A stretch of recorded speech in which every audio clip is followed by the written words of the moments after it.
بسم اللہ الرحمن الرحیم۔ ایک انصاری صحابی فرماتے ہیں کہ میں حضور صلی اللہ علیہ وسلم کی خدمت میں حاضر ہونے کے لیے گھر سے چلا۔ وہاں پہنچ کر دیکھتا ہوں کہ ایک صحابی کھڑے ہیں اور حضور صلی اللہ علیہ وسلم ان کی طرف متوجہ ہے۔ یہ دیکھ کر میں نے خیال کیا کہ شاید انہیں آپ صلی اللہ علیہ وسلم سے کام ہوگا۔ میں نے دیکھا کہ حضور صلی اللہ علیہ وسلم کھڑے ہیں اور ان سے باتیں ہو رہی ہے اور بڑی دیر ہو گئی، یہاں تک کہ مجھے آپ صلی اللہ علیہ وسلم کے تھک جانے کے خیال نے بے چین کر دیا۔ بہت دیر کے بعد آپ صلی اللہ علیہ وسلم لوٹے اور میرے پاس آئے تو میں نے کہا، حضور صلی اللہ علیہ وسلم، اس شخص نے تو آپ کو بہت دیر تک کھڑا رکھا اور میں تو پریشان ہو گیا کہ آپ کے پاؤں تھک گئے ہوں گے۔ تو آپ صلی اللہ علیہ وسلم نے فرمایا کہ اچھا، تم نے ان کو دیکھ لیا تھا؟ تو میں نے کہا ہاں، خوب اچھی طرح دیکھا۔ تو فرمایا کہ جانتے ہو وہ کون تھے؟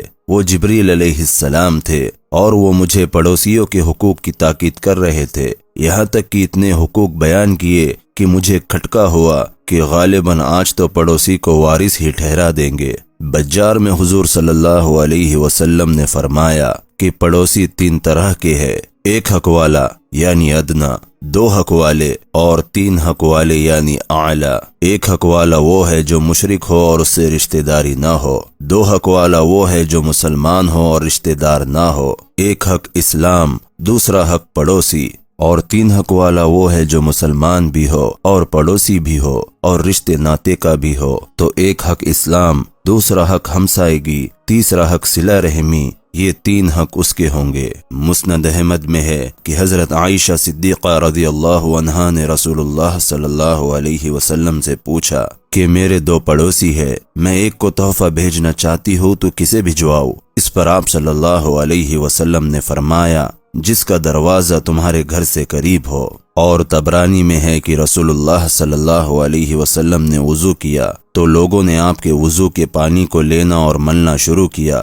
تو آپ صلی اللہ علیہ وسلم نے پوچھا، تم ایسا کیوں کرتے ہو؟ تو انہوں نے کہا کہ اللہ تعالیٰ اور اس کے رسول کی محبت میں۔ تو اس پر آپ صلی اللہ علیہ وسلم نے فرمایا کہ جسے یہ خوش لگے کہ اللہ اور اس کا رسول اس سے محبت کرے تو اسے چاہیے کہ جب بات کرے تو سچ کرے اور جب امانت دی جائے تو ادا کرے۔ تفسیر ابن کثیر میں یہ حدیث یہیں پر ختم ہے، لیکن شاید اگلا جملہ اس کا غلطی سے رہ گیا ہے جس کا صحیح تعلق اس مسئلے سے ہے، اور وہ یہ ہے کہ اسے چاہیے کہ پڑوسی کے ساتھ سلوک اور احسان کرے۔ مسند احمد میں ہے کہ قیامت کے دن سب سے پہلے جو جھگڑا خدا کے سامنے پیش ہوگا، اور مسند احمد میں یہ بھی ہے کہ رسول اللہ صلی اللہ علیہ وسلم فرماتے ہیں کہ مجھے حضرت جبریل علیہ السلام نے پڑوسیوں کے بارے میں یہاں تک وصیت اور نصیحت کرتے رہے کہ مجھے گمان ہوا کہ شاید یہ پڑوسیوں کو وارث بنا دیں گے، اور فرماتے ہیں کہ اللہ کے نزدیک بہتر ساتھی وہ ہے جو اپنے ہمراہیوں کے ساتھ زیادہ خوش سلوک ہو، اور پڑوسیوں میں سب سے بہتر خدا تعالی کے نزدیک وہ ہے جو ہمسایوں سے زیادہ نیک سلوک کرتا ہو۔ اور فرماتے ہیں کہ انسان کو نہ چاہیے کہ اپنے پڑوسی کی آسودگی کے بنا خود شکم سیر ہو جائے۔ ایک مرتبہ آپ صلی اللہ علیہ وسلم نے فرمایا، زنا کے بارے میں تم کیا کہتے ہو؟ تو لوگوں نے کہا کہ وہ حرام ہے، اللہ اور اس کے رسول نے اسے حرام کیا ہے اور قیامت تک وہ حرام ہی رہے گا۔ تو آپ صلی اللہ علیہ وسلم نے فرمایا، سنو، 10 عورتوں سے زنا کرنے والا اس شخص کے گناہ سے کم گنہگار ہے جو اپنی پڑوسی عورت سے زنا کرے۔ پھر پوچھا کہ تم چوری کے بارے میں کیا کہتے ہو؟ تو انہوں نے جواب دیا کہ اسے بھی اللہ رب العزت اور اس کے رسول نے حرام کیا ہے اور وہ بھی قیامت تک حرام ہے۔ تو آپ صلی اللہ علیہ وسلم نے فرمایا، سنو، 10 گھروں میں چوری کرنے والے کا گناہ اس شخص کے گناہ سے ہلکا ہے جو اپنے پڑوسی کے گھر سے کچھ چرا لے۔ صحیحین کی حدیث میں ہے کہ حضرت ابن مسعود رضی اللہ عنہ سوال کرتے ہیں کہ یا رسول اللہ صلی اللہ علیہ وسلم، کون سا گناہ سب سے بڑا ہے؟ تو آپ صلی اللہ علیہ وسلم نے فرمایا، یہ کہ تو اللہ کے ساتھ کسی کو شریک ٹھہرائے حالانکہ اسی ایک نے تجھے پیدا کیا ہے۔ تو میں نے پوچھا، یا رسول اللہ اور کون سا؟ اور فرمایا، یہ کہ تو اپنے پڑوسن سے زنا کاری کرے۔ مسند امام احمد اور مسند عبد بن حمید میں ہے کہ حضرت جابر بن عبداللہ رضی اللہ عنہ فرماتے ہیں کہ ایک شخص آوالی مدینہ سے آیا۔ اس وقت رسول اللہ صلی اللہ علیہ وسلم اور حضرت جبریل علیہ السلام اس جگہ نماز پڑھ رہے تھے جہاں جنازوں کی نماز پڑھی جاتی تھی۔ جب آپ صلی اللہ علیہ وسلم فارغ ہوئے تو اس شخص نے کہا کہ حضور صلی اللہ علیہ وسلم کے ساتھ یہ دوسرا کون سا شخص ہے؟ جب آپ صلی اللہ علیہ وسلم فارغ ہوئے تو اس شخص نے کہا کہ حضور صلی اللہ علیہ وسلم آپ کے ساتھ یہ دوسرا کون سا شخص نماز پڑھ رہا تھا؟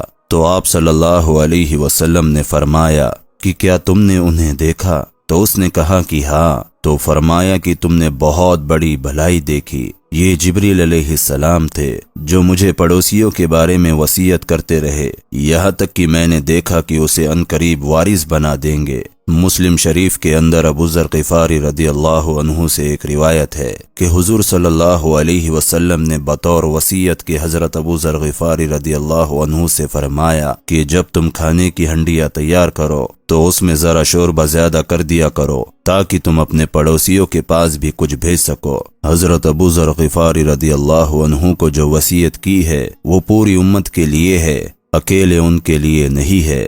بخاری شریف میں ایک روایت ہے جو بخاری میں 4 جگہ پر لکھی ہوئی ہے۔ حضور اکرم صلی اللہ علیہ وسلم نے اس روایت کے اندر پڑوسی کے ساتھ ہمدردی اور رواداری کو کمال ایمان کی علامت قرار دیا۔ جو شخص پڑوسیوں کے ساتھ غم خواری و ہمدردی کا معاملہ نہیں کرتا ہے وہ مومن کامل نہیں ہے۔ چنانچہ حضور نے ارشاد فرمایا کہ جو شخص اللہ تعالیٰ اور آخرت پر ایمان رکھتا ہے تو وہ ہرگز اپنے پڑوسی کو تکلیف نہ پہنچائے، اور جو شخص اللہ اور آخرت پر ایمان رکھتا ہے وہ ضرور اپنے پڑوسیوں کے ساتھ ہمدردی اور اکرام کا معاملہ کرے، اور جو شخص اللہ اور آخرت پر ایمان رکھتا ہے وہ ضرور مہمانوں کی مہمانداری اور ان کے ساتھ عزت و اکرام کا معاملہ کرے۔ جب پڑوسی کے ساتھ ہمدردی اور رواداری کا معاملہ کرنا کمال ایمان کی علامت ہے تو یہی اللہ اور رسول سے محبت کی علامت ہوں گی۔ جس شخص کے اندر یہ صفات موجود ہے اس کا اللہ اور رسول سے محبت کا دعویٰ سچا ہوگا، اور جس شخص کے اندر پڑوسی کی ہمدردی نہیں ہے اس کا اللہ اور رسول سے محبت کا دعویٰ جھوٹا ہے۔ اسی کے ساتھ ایک یہودی پڑوسی کا حق کیا ہے یہ بھی سن لیجئے۔ ترمذی شریف کے اندر حضرت عبداللہ بن عمر رضی اللہ عنہ کی ایک روایت ہے کہ جب ان کے یہاں کوئی بکری وغیرہ ذبح کی جاتی تو وہ پوچھا کرتے تھے کہ ہمارے یہودی پڑوسی کے پاس کوئی تحفہ پہنچایا ہے یا نہیں، اسی لیے کہ پڑوسی کا حق اللہ تعالیٰ نے بالکل الگ تھلگ رکھا ہے، چاہے مسلم ہو یا غیر مسلم، ہر حال میں اس کا حق ہوتا ہے پڑوسی ہونے کی وجہ سے۔ لہٰذا ہمارے ہندوستان کے اندر ہر طرف سے ہندو بھائی ہمارے پڑوسی ہے، اسی لیے ہم کو ان کا بھی خیال رکھنا چاہیے۔ اسی کے ساتھ ہی پڑوسی کے بچوں کی دل شکنی سے بچنا بھی ضروری ہے۔ حضرت امام ابو حامد غزالی رحمۃ اللہ علیہ نے احیاء العلوم کے اندر نقل فرمایا ہے کہ تم اپنے گھر کی عمارت کو اتنی اونچی نہ کرو جس سے پڑوسی کا گھر ڈھک جائے اور اس کے گھر میں ہوا پہنچنے سے رکاوٹ بن جائے۔ البتہ اگر پڑوسی تمہارے گھر کو اونچا کرنے میں راضی ہے تو کوئی حرج نہیں ہے، اور اپنی اونچی اونچی عمارتوں کے ذریعے غریب پڑوسی کو مت ستایا کرو کہ اس کا گھر بیکار نہ ہو جائے اور اس کے گھر میں دھوپ اور ہوا داخل نہ ہو۔ اور جب تم بازار سے پھل خرید کر لاؤ تو پڑوسی کے یہاں بھی اس میں سے بھیج دو، ورنہ اس کو اپنے گھر میں خفیہ طور پر داخل کر لو، اور تمہارے بچے پھل لے کر باہر نہ نکلے کہ اس سے پڑوسی کے بچے کبیدہ خاطر ہو، اور اپنی پکی ہوئی ہانڈی سے اور اپنے پکوان کی خوشبو سے پڑوسی کو مت ستاؤ۔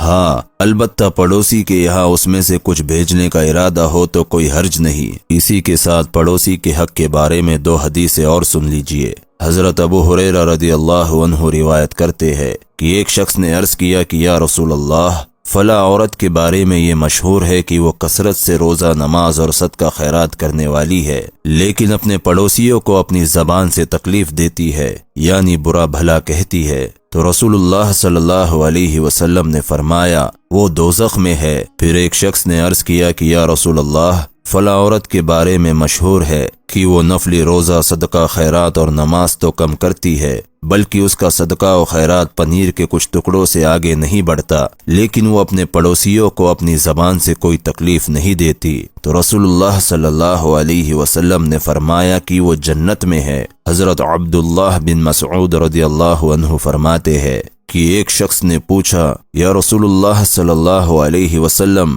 مجھے کیسے معلوم ہو کہ میں نے یہ کام اچھا کیا ہے اور یہ کام برا کیا ہے؟ تو رسول اللہ صلی اللہ علیہ وسلم نے ارشاد فرمایا کہ جب تم اپنے پڑوسیوں کو یہ کہتے ہوئے سنو کہ تم نے اچھا کیا تو یقیناً تم نے اچھا کیا، اور جب تم اپنے پڑوسیوں کو یہ کہتے ہوئے سنو کہ تم نے برا کیا ہے تو یقیناً تم نے